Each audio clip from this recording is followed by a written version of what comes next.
Hello दोस्तों, ITI technical ज्ञान channel में आपका स्वागत है। हम जो फिटर सेकेंड ईयर के निम्मी क्वेश्चन बैंक को सोल्व कर रहे थे, जिसका आज हमारा 14वां पार्ट है। और ये आपके जो आने वाले ITI एग्ज़ाम और कंपटीशन लेवल एग्ज़ाम और आपके अप्रेंटिसशिप के एग्ज़ाम होते हैं, उनके लिए जो है ये बहुत ही महत्वपूर्ण है। और जो हमने जो 500 क्वेश्चन की सीरीज़ स्टार्ट की है, इसका आज हमारा 14वां पार्ट है और 206 क्वेश्चन में आज जो है हम पहुँच गए हैं। अगर आपको इससे पहले वाली क्लास वीडियो नहीं देखे हैं तो आप जो है चैनल की प्लेलिस्ट में जाकर जो है देख सकते हो। अगर आप चैनल पर पहले से बने हुए हैं तो शायद आपने जो है पहले वाली वीडियो देखी होगी और आपको जो है ये क्वेश्चन जो है पहले वाली क्वेश्चन थे, वीडियो उन्हीं से रिलेटेड जो है क्वेश्चन आ रहे हैं। अगर आपने पहले वाली जो क्लास अटेंड की होगी तो आपको जो इन क्वेश्चन में कोई दिक्कत नहीं आएगी ज़्यादा, लेकिन जो पहली बार वीडियो देख रहे हैं उनको थोड़ी दिक्कत आ सकती है। इसलिए मैं बोल रहा हूँ जो पीछे वाली क्लास है पहले वाली, उनको भी ज़रूर देख लें। और दोस्तों, आपसे एक रिक्वेस्ट है, अगर आपको वीडियो अच्छी लगे तो चैनल को सब्सक्राइब कर लें। वैसे कोई ज़ोर ज़बरदस्ती नहीं है, आपको अच्छी लगे तो सब्सक्राइब करना। तो चलिए दोस्तों, जो हमारा आज की वीडियो का पहला क्वेश्चन है, how bunching up rolling element avoided in the bearing assembly. Bearing assembly में रोलिंग तत्वों का एक साथ गुच्छन होना कैसे रोका जाता है। तो जैसे हमने पहली वीडियो में बात की थी, जैसे हमारा बेयरिंग हो जाता है और यहाँ पर जो है ये बॉल लगी होती है और ये जो है एक ही सीधा एक ही दिशा में एक जगह पर कहीं इकट्ठी नहीं हो, तो उसके लिए जो है इनके बीच में एक केज लगाए जाते हैं, जिससे जो है इनमें जो क्लियरेंस बना रहता है, जिससे आपस में ये बॉल जो है एक जगह आप एक दूसरे से टकराती नहीं है और हमारी बेयरिंग जो है अच्छे से काम करती है। उसके लिए जो है केज लगाए जाते हैं। तो ये ऑप्शन हमारा बाई केज द्वारा, ये ऑप्शन हमारा राइट है। तो अगला प्रश्न देखते हैं भाई कौन सा है। अगला प्रश्न है भाई हमारा, जहाँ से जो हमारे पाइप फिटिंग के जो है क्वेश्चन स्टार्ट हो गए हैं, पाइप फिटिंग वाले चैप्टर से पहले जो हमारे बेयरिंग वाले चैप्टर से जो क्वेश्चन आ रहे थे उसके वो जो है हमने कंप्लीट जो है पढ़ लिए हैं। और अब जो हम पाइप फिटिंग वाले क्वेश्चन को पढ़ेंगे। तो हमारा पहला क्वेश्चन है भाई, what is the angle of deviation provided on the elbow and bends in pipe works. Pipe के कार्यों में एल्बो और बेंड का विचलन कोण कितना होता है। इनका जो है एल्बो और बेंड का जो कोण है, एक तो जो है थोड़ा सा ऐसे होता है, एक ऐसे होता है। ये तो हो गया हमारा 90 डिग्री पे, और ये है थोड़ा बहुत ऐसे, ये हो गया हमारा 45 डिग्री पे। तो जो हमारा होता है एल्बो और बैंड का विचलन पाइप के कार्यों में होता है 90 डिग्री और 45 डिग्री। तो ये ऑप्शन हमारा करेक्ट है। तो अगला प्रश्न देखते हैं भाई। अगला प्रश्न है भाई हमारा, how the water flow in stopped from the valve around the stuffing box. Stuffing box के पास लगे वाल्व से पानी का प्रवाह को कैसे रोका जाता है। जैसे हमारे जो है स्टिपिंग बॉक्स के पास वाल्व है कोई, और उसके जो हम उसमें जो हेम पैकिंग लगाते हैं, जैसे थ्रेड वगैरह होती है, तो उनके बीच में पानी वगैरह रिसे ना, तो उनके बीच में जैसे दो पाइपों को जोड़ते हैं, तो वहाँ पर जो है थ्रेड के बीच वो क्या बोलते हैं, उसमें थ्रेड धागा वगैरह कुछ लगाते हैं, उसी को जो हम हेम पैकिंग बोलते हैं, ताकि जो लीकेज वगैरह ना हो। तो स्टिपिंग बॉक्स के पास लगे वाल्व से पानी का प्रवाह को हम इसलिए कैसे रोकते हैं। तो डी ऑप्शन जैसे हमारा दिया हुआ है, पैकिंग विद एस्बेस्टोस हेम्प के साथ packing with asbestos hemp, asbestos hemp के साथ पैकिंग। डी ऑप्शन जो हमारा भाई करेक्ट है। जैसे ये ऑप्शन दिया हुआ स्पिंडल को बदल कर, तो स्पिंडल को बदल कर ये हमारा रॉन्ग ऑप्शन। बी ऑप्शन भाई बोनेट को टाइट करना, ये भी रॉन्ग है।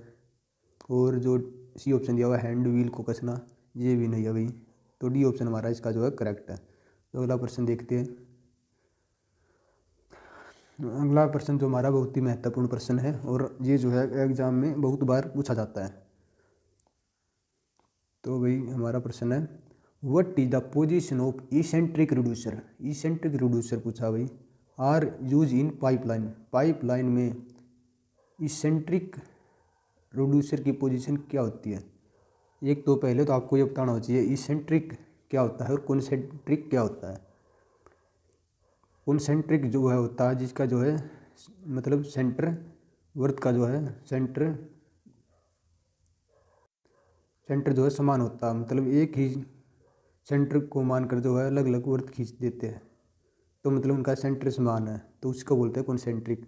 और इसेंट्रिक होता है जैसे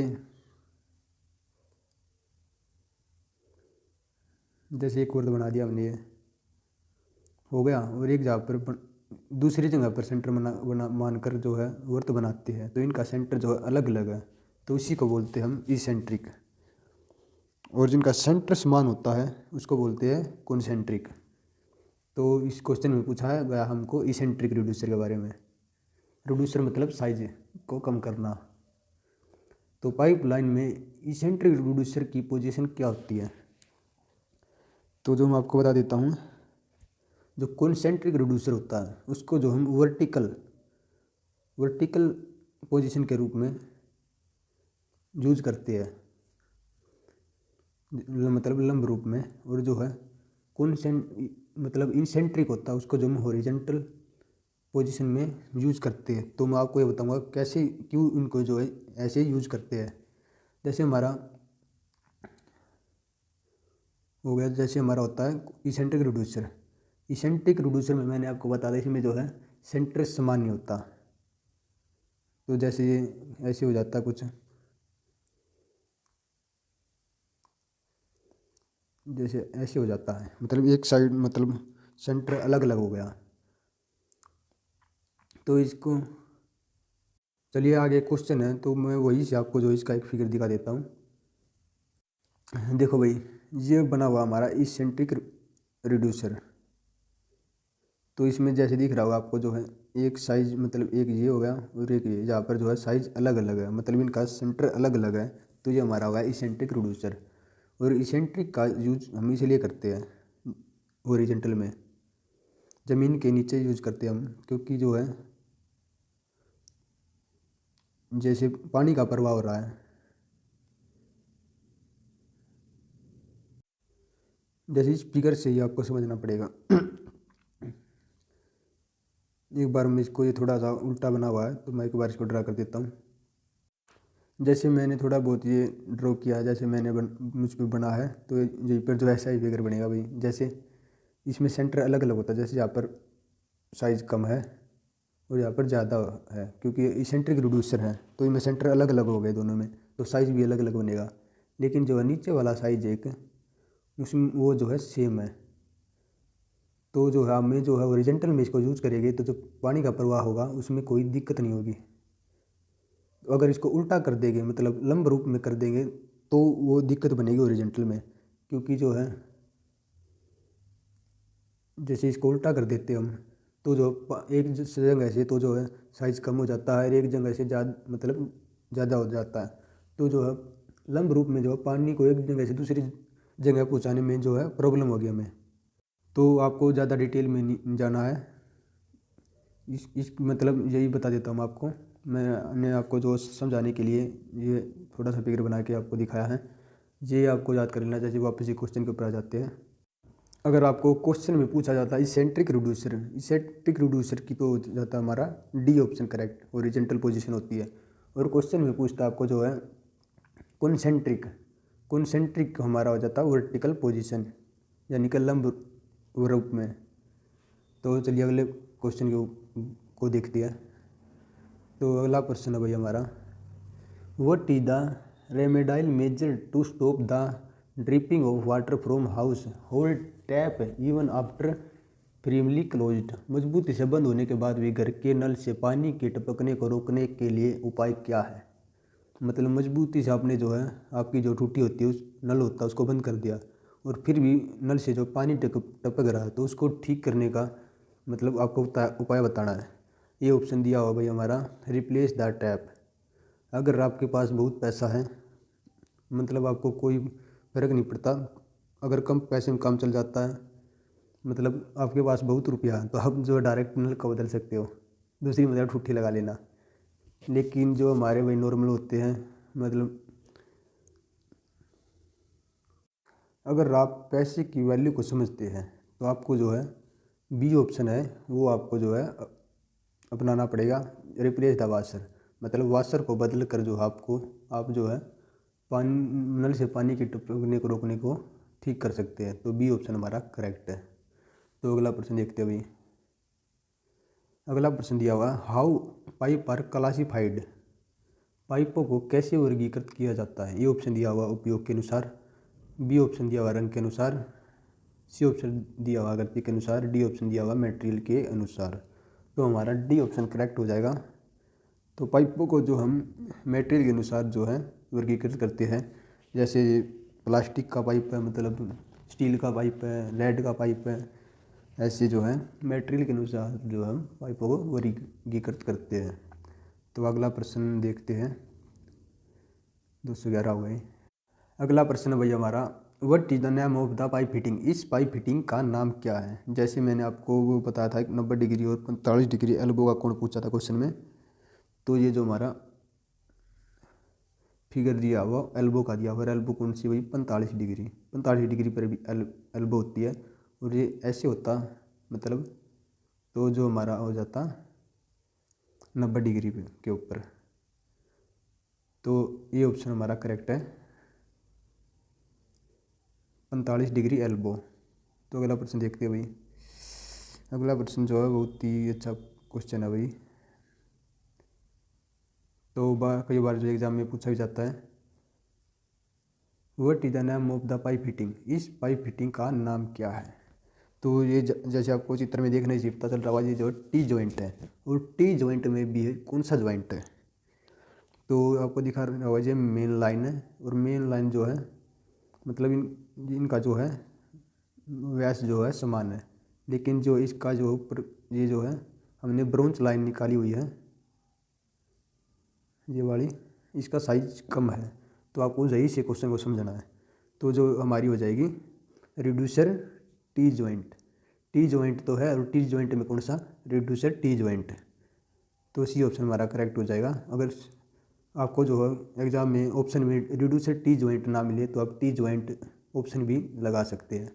तो अगला प्रश्न देखते हैं। अगला प्रश्न है हमारा, what is the name of pipe fitting, ये पाइप फिटिंग का नाम क्या है। जैसे ये आ गया हमारा जो है इसेंट्रिक रिड्यूसर आ गया, और इसेंट्रिक रिड्यूसर की जो पोजीशन क्या होती है, इसेंट्रिक की होती है हॉरिजॉन्टल।